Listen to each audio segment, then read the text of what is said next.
E aí, pessoal, tudo bom? Sejam bem-vindos, bem-vindas a mais um episódio do Bate-Pop AE, especial Conferência Estadual de Ciência, Tecnologia e Inovação. A gente fala diretamente da UTFPR aqui em Curitiba, que está sediando o evento, que é um preparativo para a Conferência Nacional de Ciência, Tecnologia e Inovação, que acontece em junho lá em Brasília. Nesse momento a gente conta com a presença muito querida da nossa amiga aqui, Camila Domit, ela que é pesquisadora, professora, bióloga e que faz parte da coordenação do projeto Coalizão pela Década do Oceano. Camila, queria agradecer já de início a sua presença e começar pedindo para você explicar sobre o projeto da coalizão e também sobre a década do oceano que rola no mundo todo, né? Bom, vamos lá, vamos começar pela década. A década é uma iniciativa da ONU que foi definida em 2017 com base num relatório que mostrou que menos de 3% de todo o recurso mundial que vai para a ciência é dedicado para o mar, é dedicado para a pesquisa oceânica. E o oceano, pela sua imensidão e por todos os serviços ecossistêmicos, ou seja, por tudo que ele provê à nossa sociedade, ele precisa ser melhor estudado, avaliado, conhecido e protegido, né? Então, olhando para esse contexto internacional, a ONU decretou uma década para que nós pudéssemos desenvolver a ciência oceânica com base nas ODSs. Então, a gente tem que lembrar que os Objetivos de Desenvolvimento Sustentável, eles trazem uma ação que é o Objetivo 14, que é a vida na água, obviamente integrada a todas as outras ODSs e que já reforçava esse olhar para o ambiente oceânico. A década vem para ganhar ainda mais força nesse sentido, trazer mais força nesse sentido. Essa década, ela tem como desafio um oceano limpo, um oceano saudável e resiliente, um oceano que seja entendido e conhecido por todos, que ele possa ser, inclusive, mapeado, avaliado e, de alguma forma, que a gente possa prever eventos que estejam relacionados com o oceano, que a gente possa garantir os recursos, sejam recursos pesqueiros ou outros recursos relacionados à segurança alimentar da população humana, que a gente possa garantir a sustentabilidade desses produtos e desses serviços do oceano, mas que a gente também possa garantir a valorização e o conhecimento da sociedade com relação ao oceano. Eu não sei se vocês sabem, mas mais de 60% de todo o oxigênio que nós respiramos vem do oceano. Então, a gente fala muito da floresta amazônica, né? E ela precisa ser protegida, mas a gente também precisa proteger o oceano, se a gente quiser manter a vida humana no planeta. Sim, sim. E você falou desse impacto, é um baita do exemplo falar do oxigênio, né? Já dá uma grande importância, mas eu queria, pensando na uma pessoa que mora no interior, que não tem contato direto com os impactos do oceano, qual é a importância das pessoas que não estão diretamente ligadas ao mar, ao oceano, ficar ligada, né, com as consequências que a poluição pode causar? Bom, gente, o oceano, como eu estou colocando aqui, ele traz o oxigênio que a gente respira. Então, independente da gente morar perto do oceano, morar perto do mar, a gente depende dele. Ele também regula o clima. Então, as nossas comunidades que vivem, por exemplo, nas regiões interiores do Paraná, em geral, elas dependem da agricultura. E a agricultura depende do clima. Quem regula esse clima é um oceano saudável. Então, se a gente não tem esse oceano saudável, se a gente tem um oceano poluído, se a gente tem um oceano desbalanceado, a gente vai ter períodos extremos de seca, períodos extremos de chuva, e nenhuma dessas condições é boa para a nossa agricultura. Então, a nossa base econômica no estado do Paraná, e na verdade no Brasil como um todo, é a agropecuária. Né? Para a gente manter essa base econômica, a gente precisa de um oceano saudável. E eu acho que é interessante a gente lembrar também que, além dessas questões, o oceano ele provê alimento, ele provê sustentabilidade para várias comunidades tradicionais, o oceano provê minérios, o nosso petróleo vem do oceano, né? Que a gente tem uma dependência enorme dessa fonte de recurso. A gente tem a própria energia eólica hoje que vem relacionada ao oceano. Então, a gente tem muitas dependências com o oceano, independente da gente viver perto dele. O problema é que mesmo à distância, a gente contribui com a poluição do oceano. Lembrar que todo rio termina no mar. E se termina no mar, né, ele carrega tudo que nós, de alguma forma, deixamos chegar nas nossas ruas, né, que quando chove vai para os bueiros, né, segue para os rios, vai chegar no mar. E hoje, principalmente as regiões costeiras, elas têm níveis de contaminação muito altos. Algumas regiões, inclusive o nosso estado do Paraná, já tem níveis de contaminações causadas por pesticidas, fungicidas, que causam, inclusive, uma situação de alteração de saúde nos golfinhos, nos peixes, que nós, de alguma forma, depois queremos, né, o peixe nós comemos, né? O golfinho nós queremos admirá-los no ambiente. Então, a poluição, ela vem de vários locais e ela causa um mal que, inclusive, reflete na própria saúde humana. Sim. Por tudo isso, a gente criou, né, construiu aí essa rede, que é a Coalizão Década do Oceano no Paraná. Essa rede ela é formada pelo IFPR, pela Unespar e pela UFPR, coordenado por nós na UFPR, mas integrando todas essas instituições.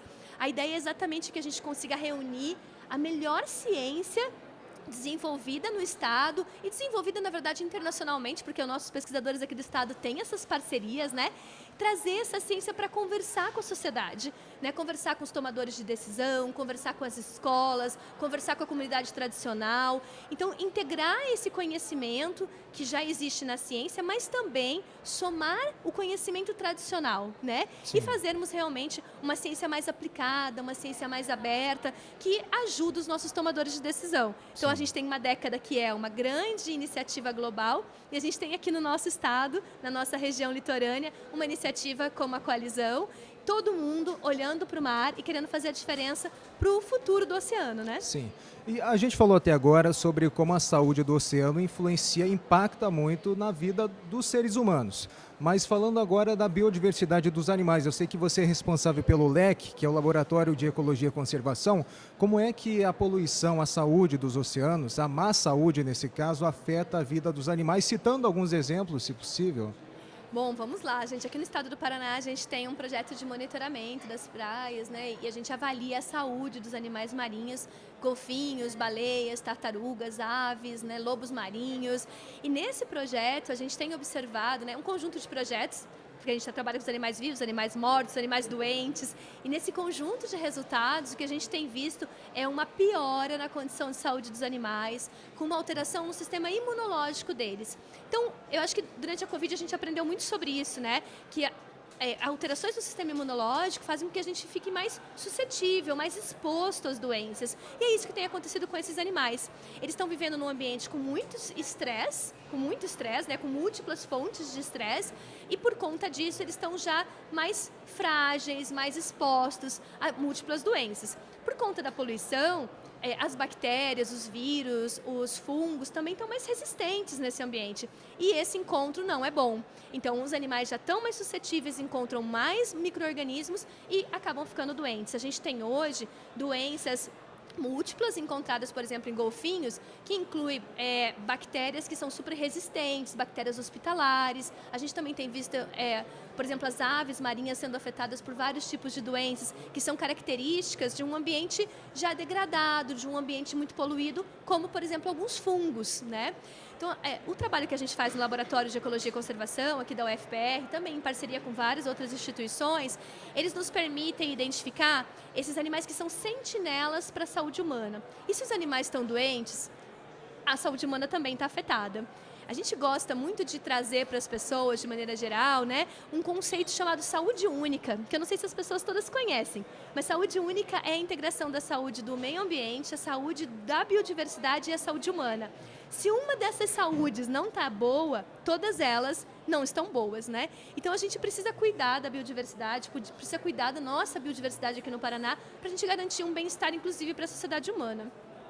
Acho importante destacar para vocês que a gente tem muitas espécies ameaçadas de extinção que ocorrem na nossa região. A gente tem, por exemplo, espécies de aves marinhas que reproduzem lá no Reino Unido e em 60 dias estão aqui no nosso litoral. Caramba. Assim como a gente tem espécies de tartarugas marinhas que vêm de 12 áreas diferentes. Nascem, por exemplo, lá nas Ilhas Ascensão, da Inglaterra, na costa da África, na costa do Caribe, e vêm se alimentar e se desenvolver aqui no nosso estado.